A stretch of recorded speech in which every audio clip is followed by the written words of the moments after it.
welcome back to Tung Sawang Mushroom Farm.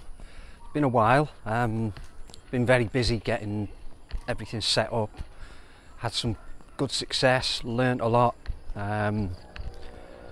still got a lot to learn, but it's all going in the right direction. Weekend just gone and we had a bumper stock of mushrooms come, so I'll just kind of run you through where we're at and the next stage. I'm going to flick the camera around.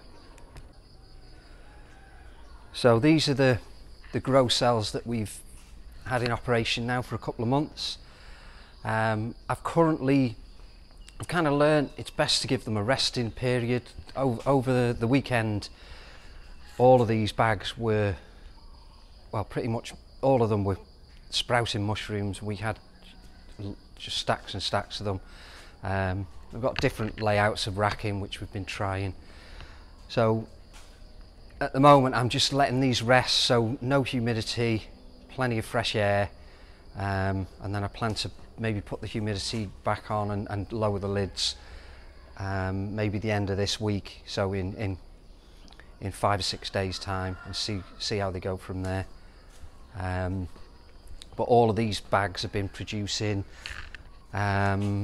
The first two cells, well, this cell here, that was the first batch we tried. So they're probably 2 months old and they're still producing mushrooms.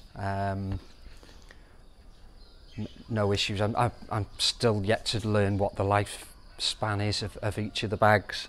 Some say 3 months, some say 6, but I'm only going to find out for sure by continuing. They were part of the second batch there, and again they're still producing good mushrooms. These are fairly recent, so I think they were in about 3 weeks ago.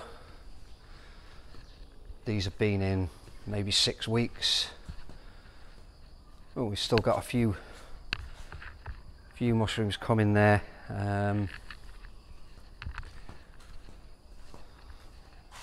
Oh, there's a surprise.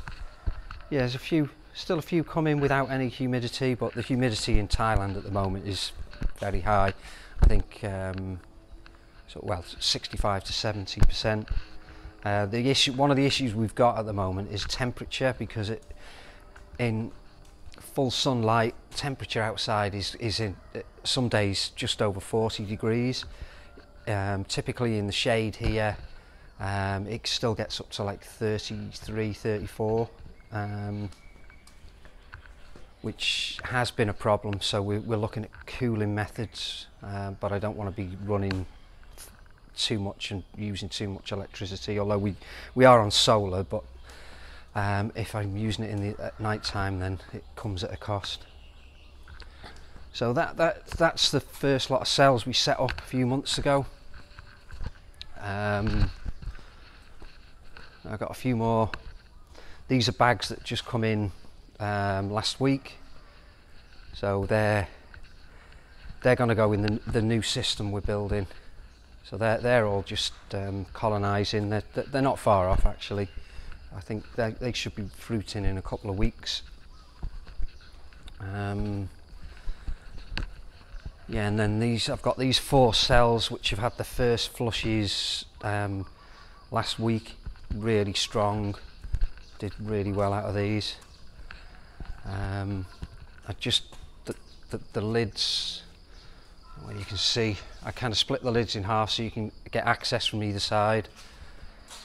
So that's them. And then one of the issues I find with these is, I'll just flip the camera around. So yeah, the issue with growing in these cells is when the mushrooms fruit strongly, and we've got a lot of bags fruiting at the same time, obviously it's creating this additional temperature and also the CO2. You can see the ducting I've got in, so there's a fan blowing in fresh air and there's also a fan blowing in humidity, but what we're finding is I don't believe that we're flushing out the CO2, so we're getting some mutated mushrooms and so on. So we're going away from, well, not going away from this, but we're going to try now growing into larger tents.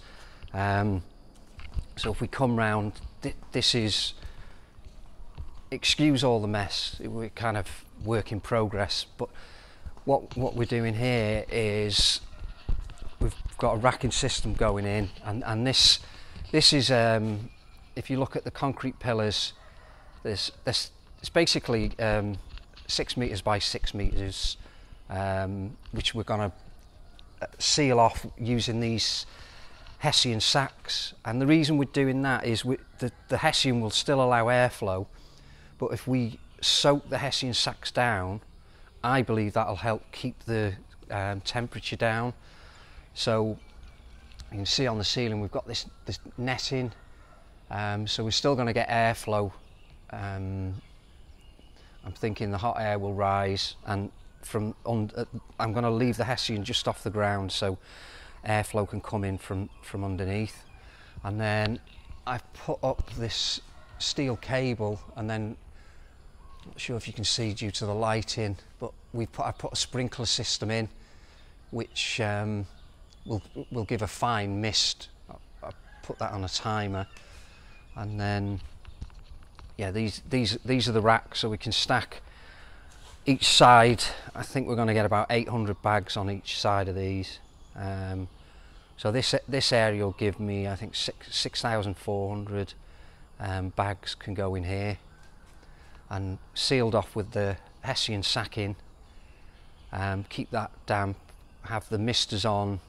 I may even put a humidifier in here. I don't know how effective it would be because it's not sealed off, but it's still sort of testing. But if this is a success, I mean, it's going to be far easier access for picking.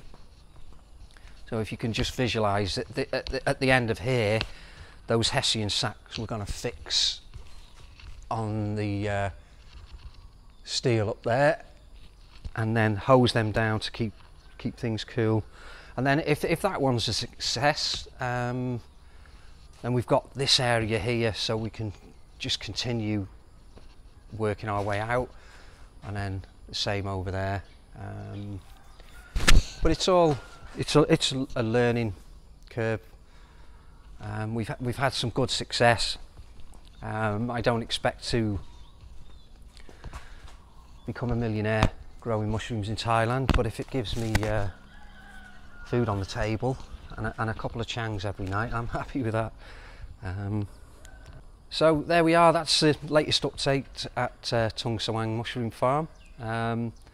Beautiful morning. I don't know whether you can see in the distance, sun's just coming up.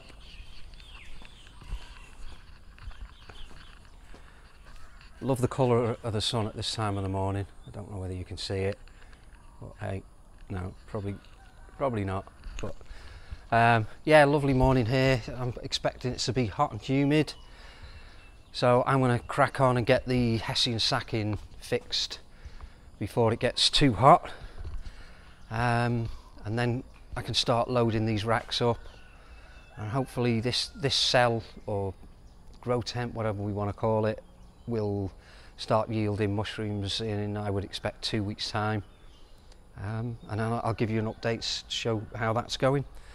So thanks for watching. Please like the video and subscribe if it's of interest, and any comments or advice, I'd welcome it. I'm not, well, some people might think I'm an expert, but I'm still learning. So if there's people out there who've been doing this longer than I have and have got some good tips and advice, I welcome that.